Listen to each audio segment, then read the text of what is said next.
कभी कभी शादी सिर्फ रिश्ता नहीं होती, कभी कभी वो श्राप भी हो सकती है। एक हवेली, एक दुल्हन और हर 33 साल बाद लौटने वाला दूल्हा। क्या रिया सच में बच गई है या श्राप अब भी उसका इंतजार कर रहा है? पूरी कहानी सुनने वीडियो देख। काली रात की दुल्हन। बारिश की बूंदें खिड़की पर इतनी जोर से मार रही थीं कि लगता था कोई अंदर आने की जिद कर रहा हो। गांव की आखिरी हवेली में बत्ती बार बार छिलमिला रही थी। आज रात रिया की सुहाग रात थी। रिया ने लाल जोड़ा पहना था, चेहरा भारी मेकअप में छिपा हुआ था, लेकिन आंखों में डर साफ दिख रहा था। वो बार बार दरवाजे की तरफ देखती, जैसे उम्मीद कर रही हो कि कोई आए और उसे यहां से ले जाए, लेकिन कोई नहीं आया। अजय, उसका पति, अभी अभी बाहर से आया था। गांव के लोग कहते थे कि अजय शहर से लौटा है, बहुत अमीर है, लेकिन उसकी आंखों में एक अजीब सी खालीपन था। वो मुस्कुराता था, पर मुस्कान कभी आंखों तक नहीं पहुंचती थी। तुम थक गई हो ना? अजय ने पूछा। आवाज में मिठास थी, लेकिन कुछ ठंडक भी। रिया ने सिर्फ सिर हिलाया, बोल नहीं पाई। अजय ने कमरे की लाइट कम कर दी। अब सिर्फ एक लाल शेड वाली लैंप चल रही थी। कमरे में छाया और लाल रंग का मेल बहुत डरावना लग रहा था। मैं बदल कर आता हूं, अजय ने कहा और बाथरूम में चला गया। रिया ने तुरंत अपना फोन उठाया। नेटवर्क नहीं था। उसने मैसेज टाइप किया, मम्मी मुझे यहां से निकालो प्लीज, लेकिन सेंड नहीं हुआ। तभी बाथरूम का दरवाजा खुला। अजय बाहर आया।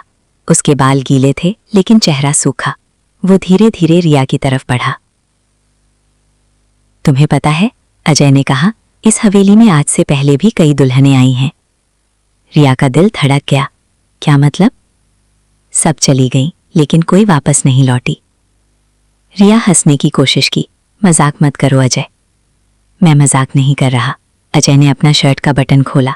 उसके सीने पर एक पुराना घाव था, गोल, काला, जैसे किसी ने जलाकर निशान बनाया हो। ये निशान हर दुल्हन ने छोड़ा है, मेरे ऊपर। रिया पीछे हटी। तुम पागल हो गए हो? नहीं, मैं तो बस अधूरा हूं। अजय ने कदम बढ़ाया। मुझे पूरा करने के लिए एक रात चाहिए, सिर्फ एक रात, फिर तुम जा सकती हो। रिया चीखी, मैं कहीं नहीं जाऊंगी तुम्हारे साथ।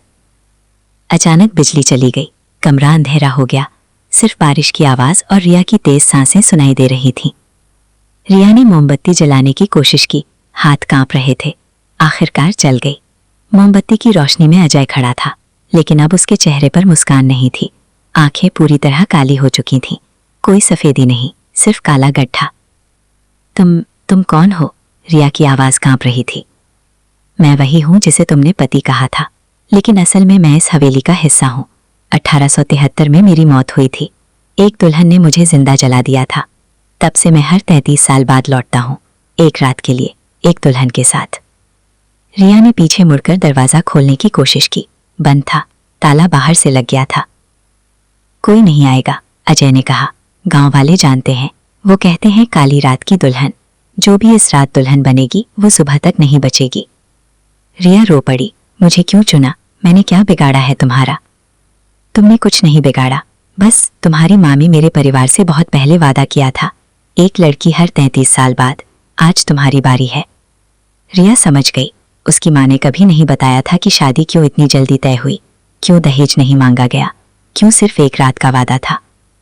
अजय अब बहुत पास आ चुका था। उसकी सांस ठंडी थी, जैसे कब्र से आई हो। डरो मत, उसने कहा। दर्द सिर्फ कुछ पल का होगा, फिर तुम भी मेरे साथ हो जाओगी, हमेशा के लिए। रिया ने आखिरी कोशिश की। उसने पास पड़ी भारी सिल्वर की थाली उठाई और अजय के सिर पर जोर से मारी। अजय पीछे हटा, लेकिन गिरा नहीं। खून की जगह सिर्फ काला तरल बह रहा था। तुम मुझे मार नहीं सकती, वो हंसा। हंसी कमरे में गूंज रही थी, जैसे सैकड़ों आवाजें एक साथ हंस रही हों। रिया ने खिड़की की तरफ दौड़ लगाई।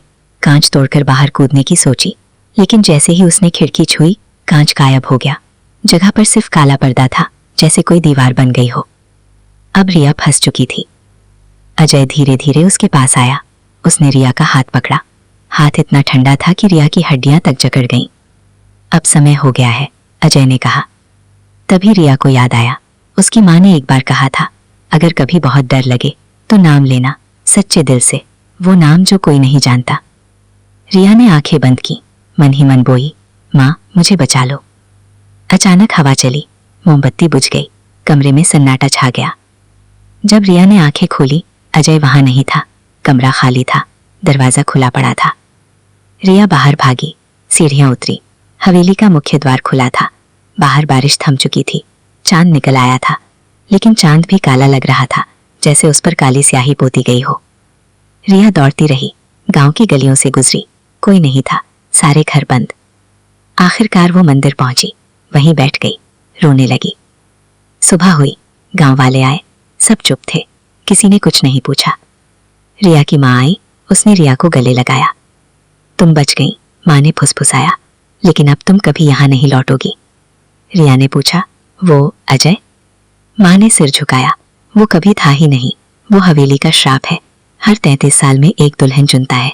इस बार वो हारा क्योंकि तुमने नाम लिया, मेरा नाम नहीं, बल्कि उस नाम का जो मैंने तुम्हें कभी नहीं बताया। रिया समझ गई, उस रात उसने माँ का नाम नहीं लिया था, उसने बस माँ कहा था, शायद यही काफी था। लेकिन जब वो घर लौटी तो आईने में देखा, उसकी आंखों में एक हल्की सी कालीमा थी, जैसे कोई छोटा सा काला धब्बा। वो धब्बा धीरे धीरे बढ़ रहा था। हर रात वो सोचती, शायद अगली काली रात में वो भी किसी और दुल्हन की तरह बन जाए, क्योंकि श्राप कभी पूरी तरह खत्म नहीं होता, वो सिर्फ अपना अगला शिकार ढूंढता रहता है। और जब अगली काली रात आएगी तो शायद कोई और दुल्हन उस हवेली का दरवाजा खटखटाएगी। काली रात की दुल्हन पार्ट 2 कहानी बहुत खतरनाक ट्विस्ट के साथ जल्दी ही आने वाली है। अगर आप उस खतरनाक सच्चाई को जानना चाहते हैं तो अभी चैनल को सब्सक्राइब करें, वीडियो को लाइक करें और कमेंट में लिखें पार्ट 2, क्योंकि अगली कहानी में श्राप पहले से भी ज्यादा भयानक रूप में लौटेगा।